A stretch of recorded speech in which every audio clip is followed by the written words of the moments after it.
Nunca imaginé que el mayor acto de traición en mi vida no vendría de una pareja infiel, ni de una amiga envidiosa, ni siquiera de un socio codicioso, sino de la única persona por la que di todo lo que tenía, la que vi crecer frente a mis ojos, la que llevaba mi sangre, la que dormía bajo mi techo, la que crié como si fuera mi hijo.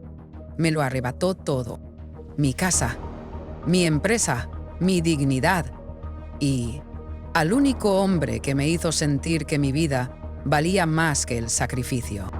Me robó lo que más duele, el futuro que yo le construí. Y no lo hizo con violencia. No gritó, no golpeó, no forzó. Lo hizo como lo hacen los cobardes, desde la sombra, con una sonrisa falsa y palabras que suenan a amor pero apestan a cálculo. Lo vi crecer con mis manos, alimentarse de mi esfuerzo, vestirse con mis logros, pararse sobre el pedestal que yo construí con años de desvelos. Y cuando por fin creí que era hora de vivir para mí, me lo quitó todo. ¿Y sabes qué es lo peor? Que no me di cuenta hasta que ya era demasiado tarde. Esta historia no comienza con un golpe, comienza con una entrega total, con el amor más puro que una hermana puede sentir. Y termina con una herida que ni el tiempo sabe cómo cerrar. Pero no creas que esto es una historia de venganza directa. No me verás gritar, ni romperle la cara, ni destruirlo con un escándalo. Mi castigo fue otro, más lento, más certero, más cruel. Fue el silencio, la renuncia, el olvido y luego mi resurrección. Porque cuando me dejó sin nada, descubrí que todavía tenía algo: a mí misma. Mi nombre es Camila. Y si estás viendo esto, quiero que sepas una sola cosa. Antes de juzgar lo que hice, escucha mi historia completa. Porque hasta el último segundo, te vas a preguntar cómo fui capaz de perdonar tanto, caer tan hondo y aún así levantarme y ganar. Me llamo Camila Herrera. Tengo 35 años y nací en Puebla, aunque hace más de una década que la Ciudad de México se convirtió en mi hogar. Si me hubieras conocido hace 18 años, me habrías visto con un uniforme escolar arrugado, el rostro manchado de lágrimas y los ojos rotos, intentando firmar los papeles del hospital donde acababan de declararme huérfana. Mis padres murieron en un accidente automovilístico cuando yo tenía apenas 17. Y no murieron solos.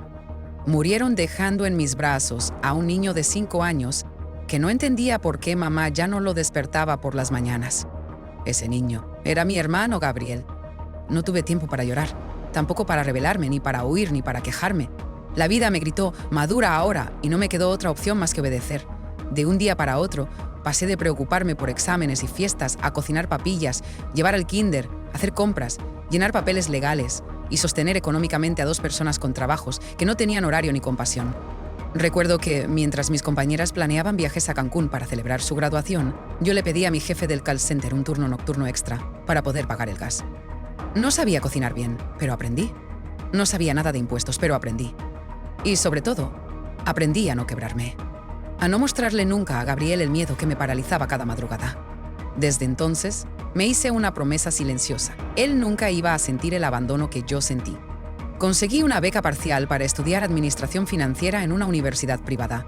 Iba a clases por la mañana, trabajaba en una consultora por la tarde y por la noche atendía clientes de comida rápida por delivery.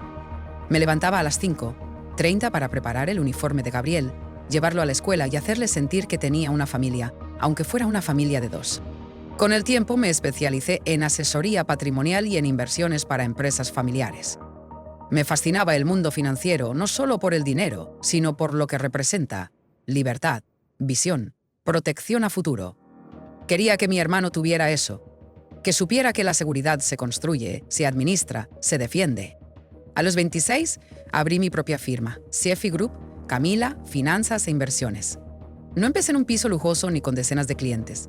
Empecé desde la mesa del comedor de mi pequeño departamento de la del Valle, con un solo cliente, un amigo de mi exprofesor que quería entender cómo proteger su dinero de la inflación. Poco a poco, el boca en boca fue funcionando. Ayudé a pequeños empresarios a reorganizar sus deudas, a microempresarias a manejar sus inventarios, a familias a diversificar su patrimonio con estrategias inteligentes. Muchos venían quebrados, con miedo, sin confianza en los bancos. Me agradecían por explicar sin tecnicismos, por hacerles sentir que su dinero valía, sin importar la cantidad. En menos de 3 años, CFI Group ya manejaba carteras superiores a los 10 millones de pesos. Me llamaban para dar conferencias sobre finanzas saludables, inversión ética y protección patrimonial. Aparecí en revistas de negocios, fui entrevistada en canales financieros y hasta me invitaron como panelista a un foro internacional en Lima. Pero todo eso lo hice sin dejar de ser hermana. A Gabriel lo llevé conmigo a todas partes. Cuando cumplió 18, le ofrecí entrar a CFI como becario. Al principio se negó, decía que no quería ser el hermanito del despacho. Pero yo insistí. Quería que aprendiera el valor del trabajo, la ética, el esfuerzo. Le enseñé a leer balances, a analizar portafolios, a tratar con clientes, a no subestimar nunca a quien pide ayuda. Gabriel era brillante. Tenía un encanto natural. Donde yo era cauta, él era arrojado. Donde yo dudaba, él convencía. En poco tiempo, se ganó su lugar en el equipo de desarrollo de negocios. Tenía ideas frescas, sabía conectar con la nueva generación de inversionistas, sobre todo los que venían del mundo tech. No pasó mucho antes de que conociera a uno de nuestros clientes más importantes, Julián Ortega, CEO de una startup de inteligencia artificial aplicada a turismo de lujo. Un hombre de mundo, políglota, egresado del IE Business School, con inversiones en España, Colombia y Dubái. Inteligente, elegante, con una visión aguda sobre negocios y una serenidad que imponía respeto. Lo asesorábamos desde hacía año y medio en la diversificación de sus activos personales, pero nunca había tenido trato directo conmigo, hasta que un día, por casualidad, se cruzó conmigo en la oficina cuando vino a firmar unos contratos. Fue una conversación breve, pero intensa. Julián no me vio como una ejecutiva más, me escuchó. Me preguntó cosas que nadie más me preguntaba, sobre mi visión del riesgo, sobre mi historia, sobre cómo había logrado todo sin un solo peso heredado. Me invitó a un café después de una sesión de trabajo y ahí empezó todo. Empezamos una relación silenciosa, sin promesas, pero con respeto. Él sabía que yo arrastraba el peso de una vida entera de sacrificios y aún así me hacía sentir ligera. Por primera vez en mucho tiempo, me sentí mirada no como líder, no como mentora, no como madre sustituta, sino como mujer. Durante meses escondimos lo nuestro. No por vergüenza, sino porque yo quería proteger a Gabriel. Él admiraba a Julián. Lo veía como un referente. No quería que se sintiera desplazado. No quería arruinar esa conexión que tenían. Al fin y al cabo, si todo iba bien, algún día serían familia. ¿No? Lo que no sabía es que mientras yo planeaba mi futuro con ilusión, ellos ya planeaban cómo sacarme del camino.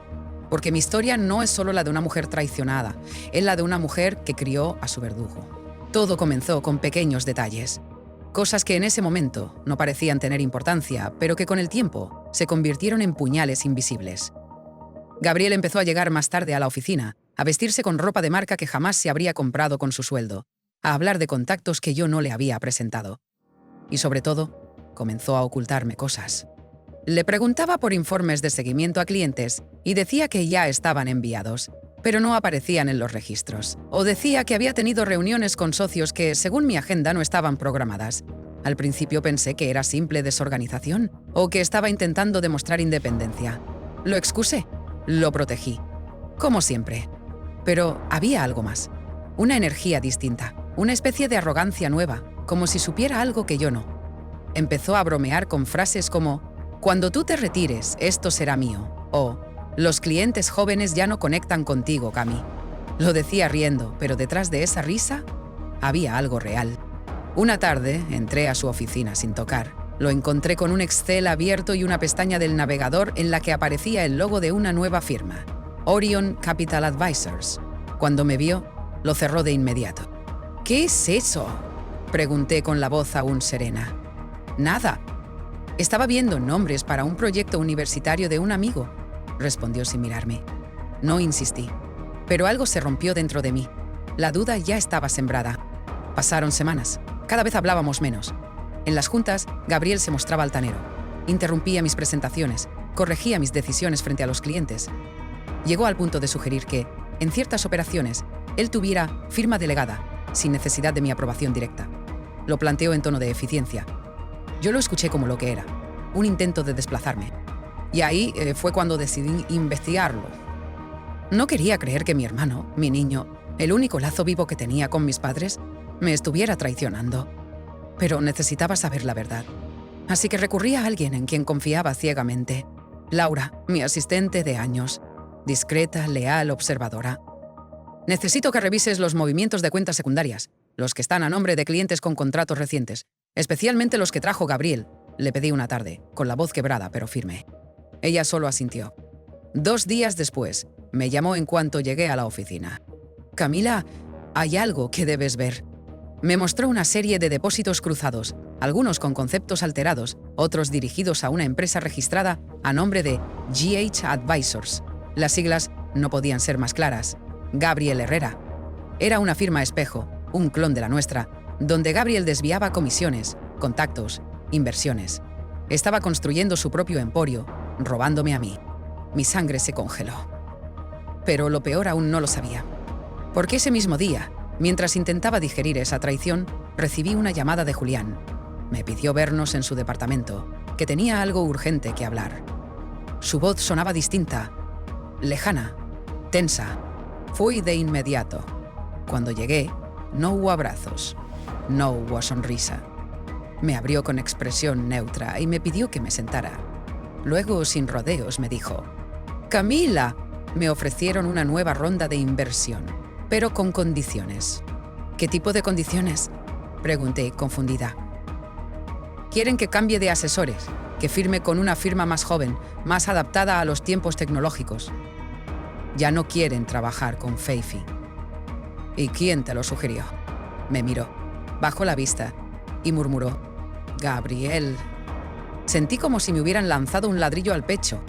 «¿Gabriel? ¿Mi hermano? ¿El que tú mentoraste?» Dijo que tú estabas muy ocupada, que no tenías tiempo, que yo necesitaba algo más ágil. Y la verdad, Camila, últimamente siento que estás muy distante, muy tensa. Ya no sé si lo nuestro tiene sentido. Ahí lo entendí todo. No solo me estaba robando la empresa, también me estaba robando a él. Salí de ese departamento temblando. Ni siquiera lloré. Caminé por Reforma sin rumbo durante horas. Vi pasar a la gente, a las oficinas, a los cafés llenos de vida, mientras mi mundo se derrumbaba en cámara lenta. Las imágenes se mezclaban en mi cabeza. El Gabriel niño al que le enseñé a andar en bicicleta. El joven que lloraba cuando lo abrazaba en su graduación. El hombre que ahora me miraba como si fuera su estorbo. Y Julián, el hombre que me había devuelto la ilusión y que ahora se alejaba como si yo fuera una carga. Los días siguientes fueron un infierno. Descubrí más pruebas, contratos firmados a mis espaldas, clientes que ya no respondían mis correos porque habían sido asesorados directamente por Gabriel. Incluso algunos socios estratégicos me confesaron que Gabriel había esparcido rumores de que yo planeaba retirarme por agotamiento emocional. Lo había planeado todo, con tiempo, con precisión, con veneno. Y yo lo había alimentado. El último golpe llegó el día que entré a la oficina y la recepcionista, una nueva que Gabriel había contratado, me pidió que me anunciara antes de entrar. «¿Perdón?», dije, sin entender. «Es que ahora las citas se manejan por calendario digital y Gabriel pidió que todo pase por su agenda». Me reí. Creí que era un malentendido. Caminé directo a mi oficina y me encontré con la puerta cerrada y con una nota. «Camila, estamos haciendo ajustes temporales en la estructura. Te sugiero trabajar desde casa mientras redefinimos las responsabilidades internas. Hablamos pronto». Gabriel. No sabía si gritar, llorar o vomitar. Me quedé ahí, en medio del pasillo, mientras los empleados me miraban sin atreverse a acercarse. Ese día entendí que no era un error, ni un malentendido. Era un golpe directo. Y venía de mi hermano. Volví a casa y me encerré 3 días. Apagué el celular. Cancelé todo. No comí. No dormí. Solo repetía una frase en mi cabeza. ¿Cómo pude criar a alguien así? Pero no iba a dejar que todo terminara ahí. Tenía que responder, pero no con gritos ni escándalos, sino con algo más poderoso, con algo que nadie vio venir. Después de 3 días encerrada, entendí algo que me dolió más que la traición. Yo ya no tenía un hermano. Tenía un enemigo con mi apellido. Pero si hay algo que la vida me enseñó desde joven, es que no basta con resistir. Hay que entender el golpe, medirlo, estudiarlo y luego contraatacar. Apagué las emociones y activé mi mente financiera. Si Gabriel había hecho todo esto con tanto cálculo, yo debía ser más fría, más meticulosa. Así que volví al despacho en la madrugada, cuando no había nadie, con la tarjeta maestra que aún no me habían revocado. Sabía que tenía poco tiempo antes de que cambiara todos los accesos. Entré a la base de datos principal, hice respaldos de todo, contratos, movimientos, correos internos, notas de voz, grabaciones de videollamadas. Incluso logré acceder al servidor del sistema CRM, donde encontré algo que me hizo temblar. Gabriel había descargado la base completa de nuestros clientes top, con direcciones, números de cuenta, historiales de inversión. Lo había exportado a su correo personal. Tenía la intención clara de llevarse todo: el dinero, la reputación, la red de contactos. Estaba construyendo su propio imperio con ladrillos robados. Y lo peor es que no lo hacía solo. En uno de los respaldos encontré algo que me partió el alma: un documento titulado Estrategia de Retiro CHH. Al abrirlo, reconocí las iniciales de Julián en los metadatos del archivo. Era un plan detallado, punto por punto, para forzar mi salida de CFI, reubicar autoridad de Camila sin hacer ruido mediático, transición suave con storytelling emocional, hermana se retira por salud mental, conservar imagen positiva ante clientes con narrativa de legado. Ahí estaba mi muerte empresarial, escrita como si fuera una estrategia de branding. Me quedé sentada frente al monitor, con los ojos secos. Ya no me quedaban lágrimas. Sentí que el suelo se abría, que toda mi vida era una especie de cruel experimento, que mientras yo enseñaba sobre ética financiera en conferencias internacionales, mi familia se lucraba con mi espalda. A la mañana siguiente salí por la puerta principal de Fifi sin despedirme. Me fui sin escándalo, sin rabia visible, solo con una mochila cargada de verdades y con algo que ellos no sabían. Yo tenía las pruebas. Todas. Pasaron 3 semanas. Durante ese tiempo, me convertí en un fantasma. Nadie sabía dónde estaba. No contestaba correos, no daba entrevistas, no actualizaba redes. Cerré mi LinkedIn, desactivé mi Instagram y cambié mi número. Solo unas pocas personas sabían que me había ido a Puerto Escondido a sanarme. Eso creyeron. En realidad, había viajado a un retiro silencioso en San Agustinillo. No por espiritualidad, sino por estrategia. Ahí, en una pequeña cabaña frente al mar, entre sesiones de meditación y desayunos de frutas con avena, conocí a alguien que cambió mi visión. Maya, una abogada de propiedad intelectual y derecho corporativo que también había sido traicionada por un socio. Ella escuchó mi historia sin interrumpirme. Al final, me dijo: Camila, tú no tienes que destruirlos, solo tienes que ponerlos a la luz. Me ayudó a organizar todo el material que había recolectado. Me explicó cómo construir un expediente sólido, cómo presentar las pruebas sin que pareciera un ataque emocional. Me puso en contacto con una firma legal especializada en fraudes empresariales. Y así, comencé a preparar mi venganza silenciosa.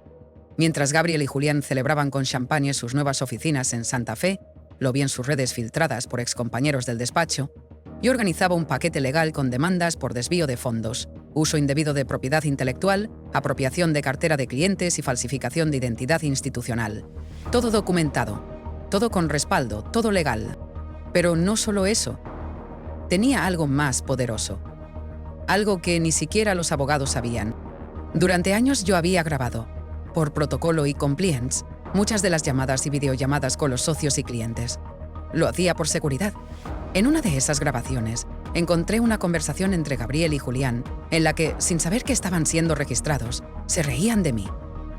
Lo mejor es que ella cree que estamos preocupados por su salud emocional, decía Julián. Claro. Y mientras más tiempo se quede llorando en su casa, más espacio ganamos. Pobrecita, siempre tan entregada, respondía Gabriel. Ese audio era oro puro. No solo demostraba la traición, la burlaban. Se burlaban de mi dolor, de mi inocencia, de mi entrega. Ese fue el punto sin retorno.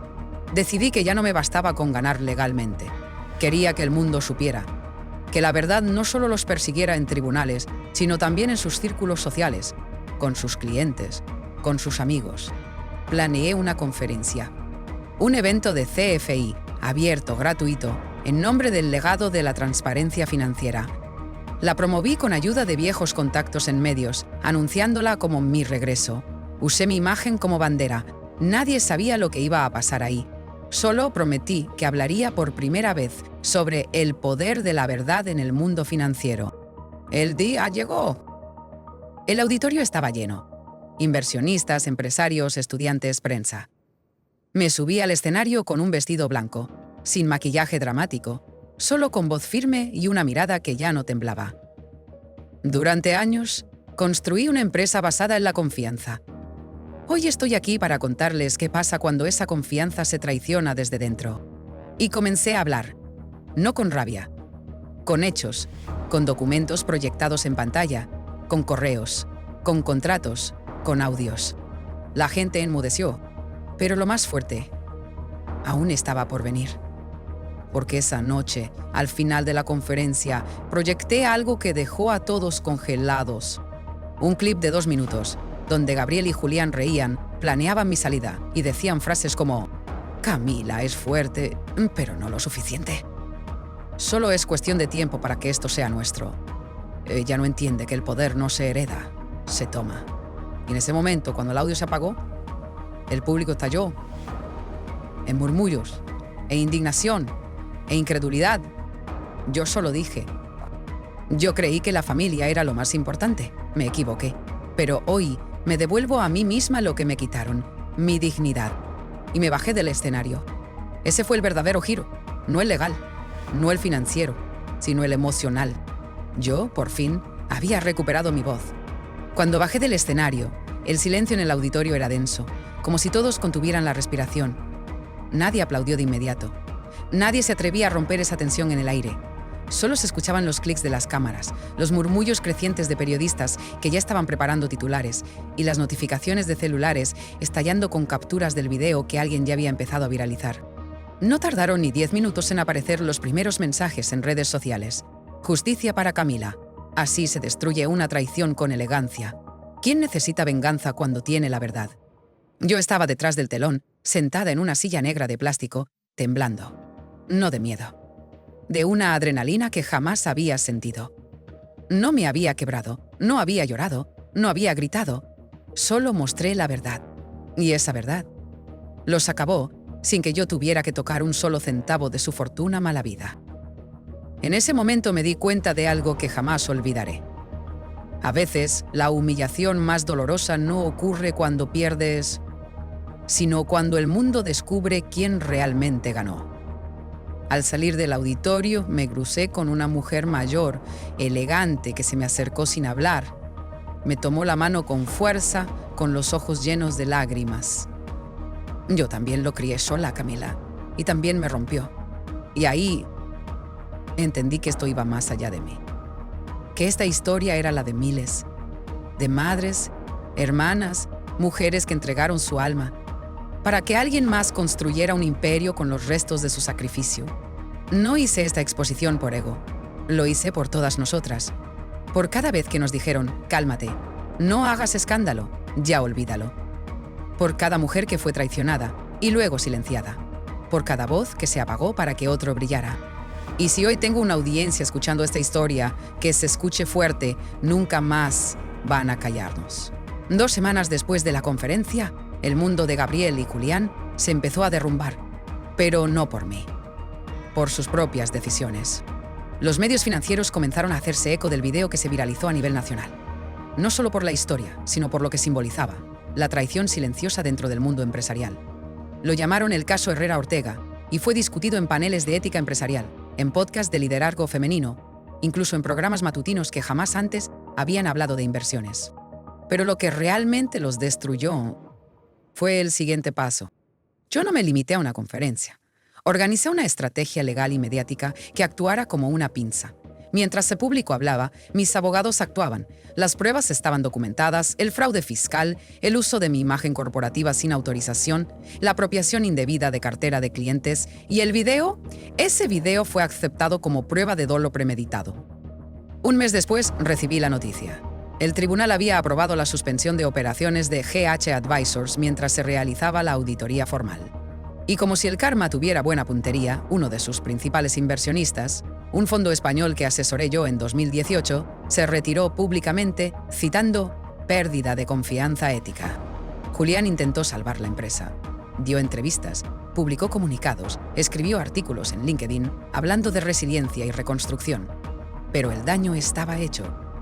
Nadie confía en un barco que se hunde con arrogancia. Gabriel, por su parte, desapareció. Dejó de asistir a las audiencias, dejó de contestar correos. Su cuenta de Instagram, antes llena de fotos en yates, cenas con influencer y discursos motivacionales, se volvió un muro vacío. Pero no bastaba con que el mundo supiera. Yo necesitaba mirarlo a los ojos. Y él no me lo iba a permitir tan fácil.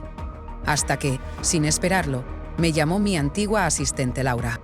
Camila, no sabes lo que acabo de ver. Gabriel acaba de aparecer en el evento de Jóvenes Líderes del Futuro en Guadalajara. Va a dar una charla. En persona. ¿Estás segura? Sí. Es una conferencia pública. El evento se transmite en vivo. Respiré hondo. Esa era mi oportunidad.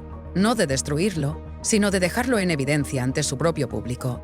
Ya no era por mí. Era por cada persona que lo había escuchado venderse como un ejemplo de superación, como un emprendedor con propósito. Yo no iba a dejar que la mentira siguiera creciendo. Llamé a Maya, mi abogada, y juntas volamos a Guadalajara con una copia legal del expediente, autorizada para exhibición en foros públicos. Nadie se lo esperaba. Yo no iba como espectadora, iba como un espejo. El evento se desarrolló en una universidad privada. Gabriel subió al escenario con su habitual seguridad, impecable en su traje azul, sonriendo como si nada hubiera pasado. Buenas tardes, soy Gabriel Herrera y quiero contarles cómo pasé de ser un niño huérfano a fundar una firma con presencia internacional. Mi estómago se revolvió al escucharlo usar la palabra huérfano, como si hubiera criado a alguien, cuando él fue criado por mí. Vi a los asistentes asentir, tomar notas, grabarlo con sus celulares. Y entonces, cuando terminó su exposición, se abrió el micrófono para preguntas. Levanté la mano. Me miró y su rostro cambió. Se puso blanco. Tartamudeó. Sí, la señorita y al fondo. Adelante. Tomé el micrófono. Caminé con paso firme hacia el frente y hablé. Gabriel, me sorprende verte hablando de mérito y superación sin mencionar que usaste a tu hermana como escalón. ¿No vas a contarles cómo vaciaste los fondos de la empresa que te enseñó todo? ¿Cómo destruiste a la persona que te crió? El auditorio enmudeció. Algunos bajaron sus celulares. Otros comenzaron a grabar. Gabriel se quedó congelado. Pero yo seguí. Tal vez no lo recuerdes, pero soy yo la que cambió tus pañales, la que te dio escuela privada mientras comía arroz con sal, la que puso tu nombre junto al mío en la empresa porque creía que el amor de sangre era más fuerte que cualquier contrato. Te di una vida, y tú me pagaste con traición. Y aún así vine aquí sin odio, solo con la verdad. Saqué el expediente. Lo entregué a la organizadora del evento, que no sabía dónde meterse.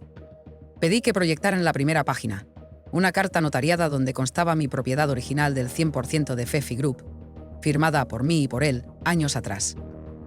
Luego, sin necesidad de más palabra, pedí reproducir el video, ese video. Los asistentes lo vieron, lo escucharon, lo sintieron. Y entonces, sucedió. Un joven levantó la mano y dijo, ¿así que todo lo que nos dijiste era falso? Gabriel no respondió.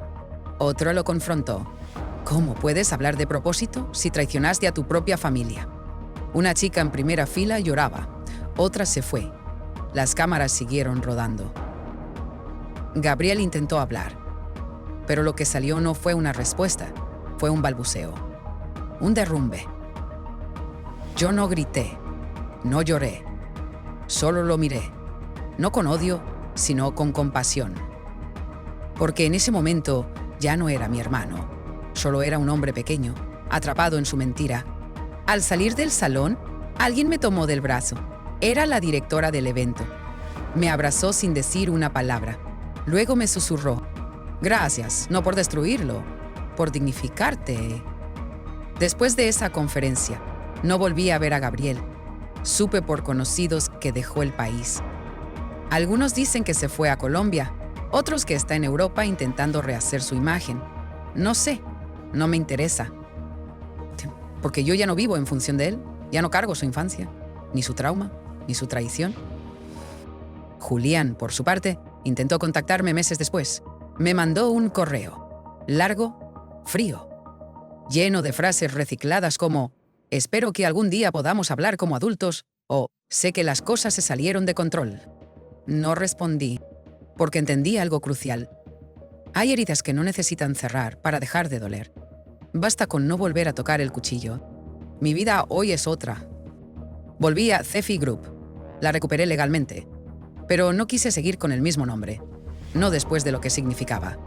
Decidí fundar una nueva firma, con un enfoque completamente distinto. Acompañamiento financiero con perspectiva humana.